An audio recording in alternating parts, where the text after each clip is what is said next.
Ok, vamos conversar um pouquinho mais a respeito do conjunto interessantíssimo dos elementos irracionais, conjunto dos números irracionais. Uma questão legal é discutirmos, por exemplo, quando você tem um número irracional adicionado a um racional e discutir se o resultado é racional ou irracional. Olha só, vamos supor que eu tenha um número irracional e eu estou adicionando a um número racional R. E eu tenho um resultado que eu vou chamar de uma incógnita X. Aí a nossa pergunta é: X pertence a quê? Ou X pertence a Y?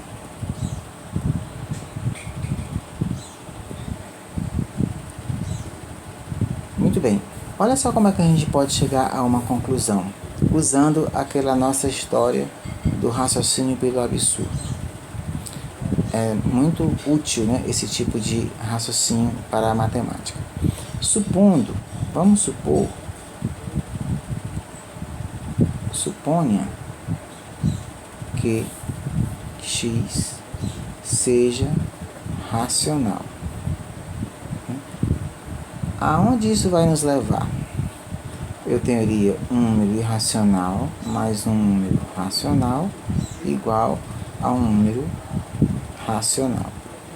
Ora, isso implicaria que eu teria um número irracional como sendo igual a um número racional X menos um número racional R. Ou seja, uma operação de subtração entre dois racionais resultando um irracional. Um absurdo, né? Por que é um absurdo? Porque quando eu faço uma subtração de dois racionais ou uma adição de dois racionais, o resultado é racional. Logo eu posso concluir que X, né? Podemos colocar assim. Concluímos que X não pertence aos racionais. Logo, se X pertence a um número real, né?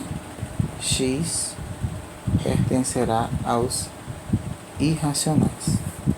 Aqui estamos no universo dos números reais, dos números que estão associados a um ponto na reta ou ao tamanho de um segmento.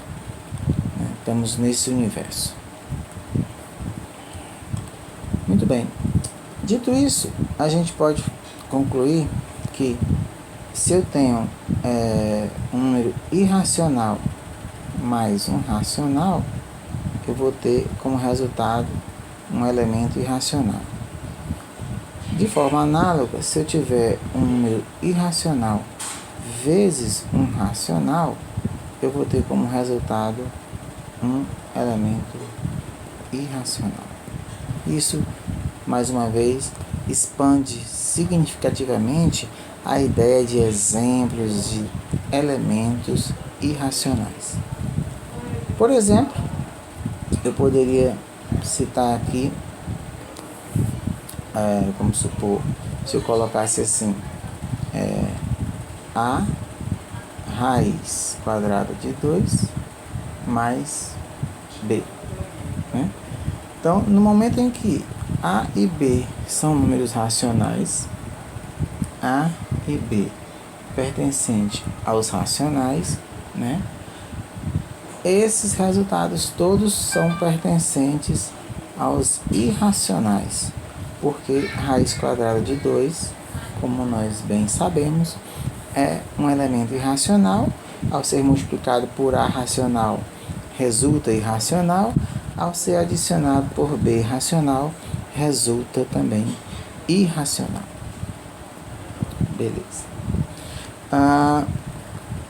Existe uma pegadinha que não custa nada comentar, né? Que é quando alguém diz assim: a soma de dois irracionais é irracional? Sempre, né? É irracional. Aí você tem aquela, é uma pegadinha, basta você considerar assim, ó, raiz quadrada de 2 mais 3 é irracional. Aí você vai somar com raiz quadrada de 2 menos 3, que é irracional também. Mas isso aqui vai dar quanto, né? Isso vai dar... Não, esse exemplo aqui não é o que eu quero falar. Vamos colocar diferente. Vamos colocar assim, para aproveitar até aqui. Menos raiz de 2, né? Mais 3. Agora sim, porque o que eu quero fazer é eliminar a parte irracional, não é isso? Isso aqui vai dar quanto? Ó, esse cara aqui é um elemento irracional. Esse aqui também é um elemento irracional. Por quê? Porque eu estou somando 3 menos raiz de 2, que é irracional, ou mais raiz de 2, que é irracional. Agora, quando eu faço essa operação, eu vou ter o que? Raiz de 2 menos raiz de 2, que vai dar 0, né?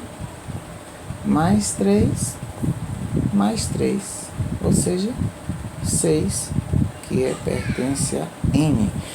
Ou seja, eu estou apresentando então um exemplo em que eu tenho um elemento irracional com um outro irracional, mas cuja adição simples é um natural, né? Isso é uma pegadinha, ou seja, eu posso ter a soma de dois irracionais. Agora, quando eu tenho uma soma de um racional com um irracional, certamente, como nós já vimos, o resultado é irracional.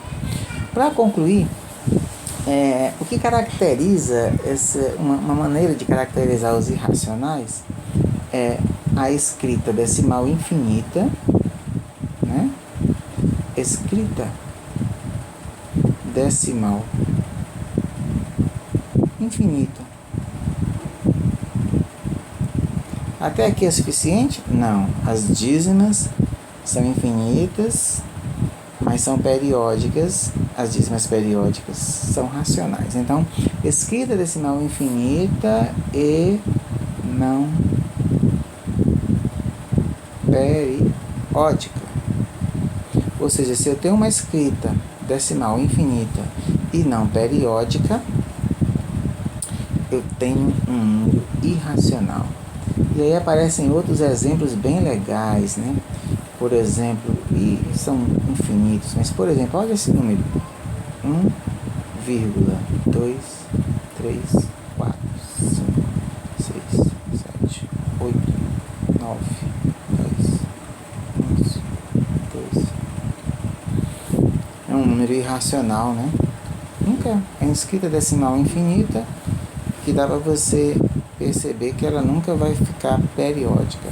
Olha esse outro exemplo legal: 0,1, 0, 0, 0, 0, 0, 0, 0, 0, 0, 0. O reticência nos diz que esse comportamento vai se repetindo, né?